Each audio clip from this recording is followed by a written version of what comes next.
এবারে শ্রাবণ মেলা, শ্রাবণ মাসে জলযাত্রীরা যান।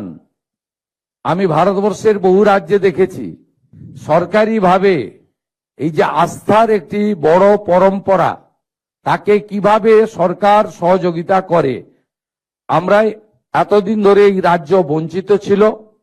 আমরা এবারে শেওড়াফুলি থেকে তারকেশ্বর যাওয়ার পথে প্রতি 5 কিলোমিটার অন্তর অন্তর সেবা কেন্দ্র স্থাপন করছে সরকার, এবং তারকেশ্বর ধামে আমরা প্রায় 15 কোটি টাকার কাজ করছি ওখানে আমাদের বাবা ধামকে সাজানোর জন্য। আমরা 3টি ক্ষেত্রকে বিশেষভাবে এই জলযাত্রী যারা শ্রাবণ মাসে যাবেন বেছে নিয়েছি।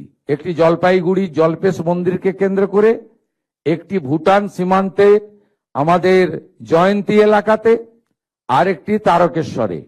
এখানে শ্রাবণ মাসে পুলিশের সহায়তা ক্যাম্প, টেম্পোরারি মেডিকেল ক্যাম্প এবং তাদের রিফ্রেশমেন্টের জন্য জল, ওআরএস এবং নানা ধরনের স্বাস্থ্যসম্মত যে সহযোগিতা করা দরকার সেগুলো, এবং রেস্ট প্লেস, বিশ্রামের জায়গা।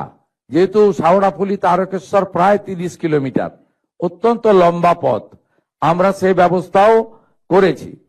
এর বাইরেও শুনলে খুশি হবেন, আধ্যাত্মিক চেতনার এই ভূমিতে আমরা সরকারি হেলিকপ্টার থেকে যারা জলযাত্রী যাবেন শ্রাবণ মাসের প্রত্যেকটি সোমবার তাদের উপরে পুষ্পবৃষ্টি, গোলাপ বৃষ্টি করারও সিদ্ধান্ত গ্রহণ করেছি, যদি আবহাওয়া পারমিট করে।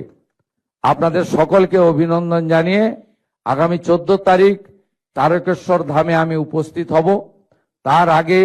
তারপরে 16 তারিখে আমি ঐতিহ্যবাহী কলকাতা রথযাত্রা ইস্কন আমাকে আমন্ত্রণ করেছে। আমাদের ফরেস্ট সেক্রেটারি, ফরেস্ট মিনিস্টার আছেন। এই ঐতিহ্যশালী রথযাত্রা যেখানে হবে, আপনারা যদি সাপলিং অর্থাৎ গাছের চারা বিতরণের ক্যাম্প করতে পারেন খুব সুবিধা হয়।